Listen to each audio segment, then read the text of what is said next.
జాతీయవాద జర్నలిజానికి అసలైన వేదిక నేషనలిస్ట్ హబ్ ని సబ్స్క్రైబ్ చేసుకోండి. నోటిఫికేషన్స్ కోసం బెల్ ఐకాన్ పై క్లిక్ చేయండి. అగ్నిపథ్ స్కీమ్ గురించి ఆయన రాహుల్ గాంధీ ఇందాకనే ట్వీట్ చేశారు. 6:21 PM కి ట్వీట్ చేశారు జూన్ 1. సో అందులో ఏంటంటే ద్రౌపది ముర్ము గారికి ఒక లేఖ రాశారు. అగ్నిపథ్ స్కీమ్ వల్ల చాలామంది ముఖ్యంగా సైన్యంలోకి వస్తున్న వాళ్ళు నేను ఒక కుటుంబాన్ని నేను కలిశాను. వాళ్ళు మొత్తం అంతా కోల్పోయారు. లైన్ ఆఫ్ కంట్రోల్ దగ్గర ఆయన పనిచేసి ఆయన ప్రాణాలు పోయిన సందర్భము. అట్లా చాలామందికి అగ్నిపథ్ అనే ఒక వీళ్ళ స్కీమ్ని పెట్టడం వల్ల అగ్నివీరులు అని మనం ఇంతకుముందు డిస్కషన్ అనేకసార్లు చేశాం. సింపుల్గా చెప్పాలంటే అగ్నిపథ్ స్కీమ్ వల్ల చాలామంది సైనికులకి అసలు రావాల్సిన పెన్షన్లు రాక వాళ్ళకి నిజానికి గుర్తింపు లేక వాళ్ళకి ఆ ప్రైడ్ లేని పరిస్థితి కల్పిస్తున్నారు. ఈ స్కీమ్ని ఆపేయాలనేది ఆయన ద్రౌపది ముర్ము గారికి మీరు ఇంటర్వ్యూని కావాలి, నిజానికి పాలసీ మ్యాటర్స్లో ప్రెసిడెంట్ ఇంటర్వ్యూ కారు, బట్ దీనికి సపరేట్ కేసుగా చూడాలి అని నేను అనుకుంటున్నానని ఒక లెటర్ రాశారు. సో జస్ట్ చూచాయిగా నేను చదివి నేను మీ ముందుకు తీసుకొస్తున్నాను. ఇంకా డీటెయిల్స్ చాలా ఉన్నాయి ఇందులో. వెరస్ అగ్నిపథ్ గురించి చాలా ప్లేసుల్లో నేను ఇప్పుడు ఈవెన్ హర్యానా లాంటి రాష్ట్రాల్లో కావచ్చు, ఈవెన్ పంజాబ్లో కావచ్చు, అటు ఉత్తరప్రదేశ్లో కావచ్చు, ఎక్కడెక్కడైతే నిజానికి సైన్యం ఉత్తరాఖండ్లో కావచ్చు, సైన్యం ఎక్కడైతే ఎక్కువగా ఉన్నారో సైనికులు ఎక్కువగా ప్రతి ఇంటి నుంచి సైనికులు వెళ్తూ ఉంటారు. అక్కడ ఒక పెద్ద నిజానికి చెప్పాలంటే ప్రతి ఒక్కరికి కూడా అదొక ప్యాషన్. నిజానికి ఈవెన్ ఉద్యోగార్థులకు కావచ్చు, లేకపోతే సైన్యంలో పనిచేయాలన్నది బై బర్త్ వాళ్ళు డిసైడ్ అయిపోతారు. చిన్న నుంచి 3-4 తరాలు సైన్యంలో పనిచేసిన వాళ్ళు ఉన్నారు. ఆయా ఏరియాల్లో ఈ అగ్నిపథ్ గురించి మాట్లాడిన దాఖలాలు అనేకం ఉన్నాయి. అండ్ దేశంలో ఒక అలజడి వాతావరణం వస్తుంది రాబోయే రోజుల్లో, ఆగ్ లగాదేంగే అన్నట్టుగా ఆయన మాట్లాడారు ఒకటి. సో ఈ అగ్నిపథ్ ఏమైనా పని చేసిందా ఎలక్షన్స్లో అసలు దాని ఏమన్నా ఉందా? అంటే మేజర్గా ఎక్కడైతే సైనికులు ఎక్కువగా వచ్చేటువంటి రాష్ట్రాల్లో దీని ఇంపాక్ట్ ఎంత? నిజంగా రాష్ట్రాలు చూసామంటే మనం పంజాబ్, హర్యానా, తర్వాత మనకు ఉత్తరాఖండ్, హిమాచల్, కొంత జమ్మూ, తర్వాత మనకు ఉత్తరప్రదేశ్, రాజస్థాన్ రైఫల్స్, ఇటువంటి మన చాలా ఉన్నాయి. మనకు రాజ్పుటానా రైఫల్స్ ఇవన్నీ ఉన్నాయి మనకు. సో ఈ 3-4 ప్రాంతాలు మనం చూసామంటే కనుక ఇక్కడంతా మనకు బీజేపీకి పెద్ద ఇంపాక్ట్ ఏం లేనట్టే కనిపిస్తుంది మనకి.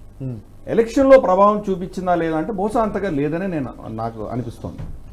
కానీ ఆ స్కీమ్కి సంబంధించి దాన్ని అపోజ్ చేస్తున్నటువంటి వాయిసెస్ ఏవైతే ఉన్నాయో, ఎవరైతే దాన్ని చేస్తున్నారో, ఇప్పుడు రాహుల్ గాంధీ కూడా రాయడం వెనకాల పెద్ద కుట్ర ఉన్నది.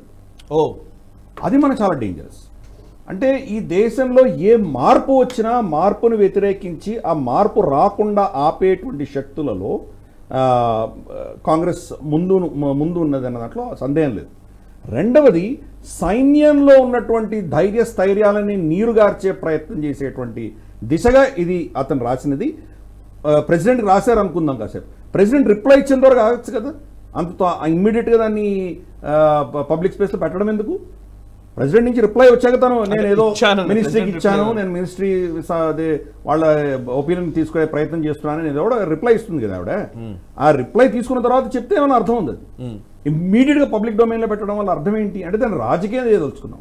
పోనీ రాజకీయం చేస్తే రాజకీయాల్లో ఆల్ ఈజ్ ఫెయిర్, ఓకే అందరు చెప్పుకుంటారు, వదిలేద్దాం దాన్ని. ఇది రాజకీయం కూడా కాదు. దేశ సైన్యానికి మీరు నీరుగార్చేటువంటి ప్రయత్నం చేయడం, శత్రువులకు బలం పెంచే దిశగా ప్రయత్నం చేస్తున్నారు. రాహుల్ గాంధీ చరిత్ర మనం చాలా గ్లోబల్ రౌండప్లో చాలాసార్లు చర్చించుకున్నాం. మనం 2-3 అంశాలు మనకు అఫ్కోర్స్ ఇది అది కాదు, కానీ ఆయన నైజం మనం చూసామంటే గత 10 ఏళ్లలో నంబర్ 1 రఫాయల్ మీద అటాక్ చేశారండి. రఫాయల్ కుంభకోణంలో 60,000 కోట్ల ఘోటాలా అన్న, మొత్తం 60,000 కోట్ల చౌకీదార్ చౌరే అని అప్పుడే పెట్టారు.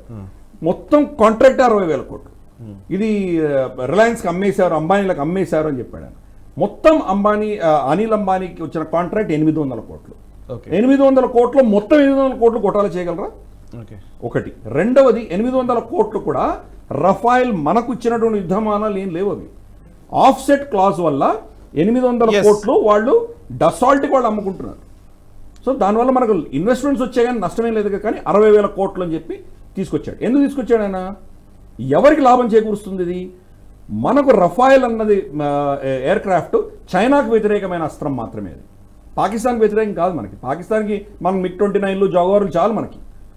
చైనాకి ఎక్కడ కష్టం వస్తుందో కష్టం వచ్చిన దగ్గర అంతా రాహుల్ గాంధీ కనిపించారు మనం. రఫైల్ ఒకటి సరే ఫైనల్గా కోర్టులో ఆయన దెబ్బతినాల్సిన పరిస్థితి ఆయనకు వచ్చింది. రెండవది మనం చూస్తే కనుక యాంగ్సేలో జరిగినటువంటి ఘటన. యాంగ్సేలో మనకు వాళ్ళు చైనీస్ PLA వస్తే కనుక మన వాళ్ళు వెళ్ళి దాన్ని ధీటుగా దాన్ని ఎదుర్కొని 10-15 మందిని వాళ్ళని యుద్ధ ఖైదీలు తీసుకున్నాం మనం కొట్టిన దెబ్బలకి బహుశా 3-4 చనిపోయి ఉండొచ్చు కూడా. ఓకే, అది అఫ్కోర్స్ మనకు తెలియదు. అది ఫ్లాగ్ మీటింగ్ పెట్టుకున్నారు, వాళ్ళే వచ్చి మనతో క్షమాపణ చెప్పుకొని వాళ్ళ మనుషులు తీసుకువెళ్ళారు వెనక్కి. కానీ రాహుల్ గాంధీ నెరేటివ్ ఏంటి? చైనీస్ ఆర్మీనే హమారీ సేనాకో పీట్ రహీ హే అన్నాడు ఈయన. ఎక్కడ చైనా ఓడిపోయిందో అక్కడ ఈయన పబ్లిక్ స్పేస్లో చైనాని గెలిపించి మోదీని ఓడించే దిశగా వీళ్ళు ప్రయత్నాలు చేశారు. మోదీ గారు పార్లమెంట్ సాక్షిగా ఒక్క అంగుళం కూడా తీసుకోలేదు అని స్టేట్మెంట్ ఇచ్చారు. ఆయన స్టేట్మెంట్లో బహుశా ఇంకో సెంటెన్స్ యాడ్ చేయవలసింది, నేను వచ్చిన తర్వాత అదనంగా తీసుకోలేదు అని అంటే బాగుండేది. ఎందుకంటే చైనా కబ్జాలో ఆల్రెడీ 35,000 చదరపు కిలోమీటర్లు వాళ్ళ కంట్రోల్లో ఆల్రెడీ ఉంది. మన అక్సైజ్ చిన్ వాళ్ళ చేతిలో ఉన్నాయి ఆల్రెడీ. కాబట్టి అది కాదు, కానీ ఈయన వచ్చిన తర్వాత తీసుకోలేదు. కానీ వీళ్ళ నెరేటివ్ ఏంటి? రాహుల్ గాంధీ నెరేటివ్ ఏంటి? 1000 చదరపు కిలోమీటర్లు తీసేసుకున్నారు అని చెప్పేసి. ఓకే, ఈ 2-3 అంశాల్లో మనం చూసామంటే రాహుల్ గాంధీ నైజం ఏంటంటే ఆయన తప్పకుండా మన దేశ శత్రువులు ఎవరైతే ఉన్నారో వాళ్ళు గెలుస్తున్నారు, మోదీ గారు ఓడిపోతున్నారు అన్నటువంటి ఒక నేరేటివ్ బిల్డ్ చేసే ప్రయత్నం రాహుల్ గాంధీ గతంలో చేశాడు, ఇప్పుడు కూడా అదే చేస్తున్నాడు ఆయన. కాబట్టి నాకు ఆయన యొక్క నేరేటివ్లో నాకు పెద్దగా దాన్ని సీరియస్గా తీసుకోవాలి. దేశ విద్రోహమైనటువంటి చర్యలు లేకుండా మనం చూడాలి. కానీ డెఫినెట్గా మాత్రం ఇది పాలిటిక్స్గా కాకుండా దేశానికి వ్యతిరేకమైన స్టేట్మెంట్గానే మనం చూడాలి. ఈ వీడియో మీకు నచ్చినట్టయితే లైక్ చేయండి, 10 మందికి షేర్ చేయండి. అలాగే కామెంట్ల రూపంలో మీ అభిప్రాయాలను మాతో పంచుకోండి. Nationalist hub group of channels ను సబ్స్క్రైబ్ చేసుకుని తెలుగునాట జాతీయవాద జర్నలిజాన్ని ప్రోత్సహించండి. ఈ వీడియో కింద ఉన్న బెల్ ఐకాన్ పై క్లిక్ చేయడం మర్చిపోవద్దు.